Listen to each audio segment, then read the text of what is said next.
गजानन महाराज मंदिरात मोबाईल वापरास सक्त मनाई, संस्थानचा मोठा निर्णय। शेगाव श्री गजानन महाराज संस्थान शेगाव यांच्या वतीने मंदिर परिसरातील पवित्रता राखण्यासाठी तसेच भाविकांना सुरक्षित व सुलभ दर्शन व्यवस्था उपलब्ध करून देण्यासाठी महत्त्वाचा निर्णय घेण्यात आला आहे। मंदिर परिसरात मोबाईल फोनच्या वापरास सक्त मनाई करण्यात आली असून याबाबत भाविकांना सहकार्य करण्याचे आवाहन करण्यात आले आहे। संस्थानकडून देण्यात आलेल्या माहितीनुसार मंदिरात वाढत्या गर्दीमुळे दर्शन व्यवस्था सुरळीत ठेवणे आवश्यक झाले आहे। मोबाईलचा वापर केल्यामुळे गर्दीचे व्यवस्थापन अडथळ्यात येत असल्याने हा निर्णय घेण्यात आला आहे।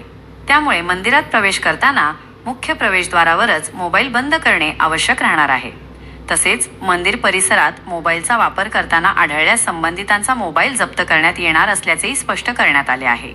मोबाईल परत मिळविताना होणारा वेळेचा अपव्यय व मानसिक त्रास टाळण्यासाठी नियमांचे काटेकोर पालन करावे असे आवाहन संस्थानने केले आहे। मंदिराची पवित्रता जपणे आणि भाविकांना व्यवस्थित दर्शन मिळावे या उद्देशाने हा निर्णय घेण्यात आला असून भाविकांनी सहकार्य करावे अशी विनंती संस्थानच्या व्यवस्थापनाकडून करण्यात आली आहे। डिजिटल महाभूमीसाठी अनुप गवळी, शेगाव।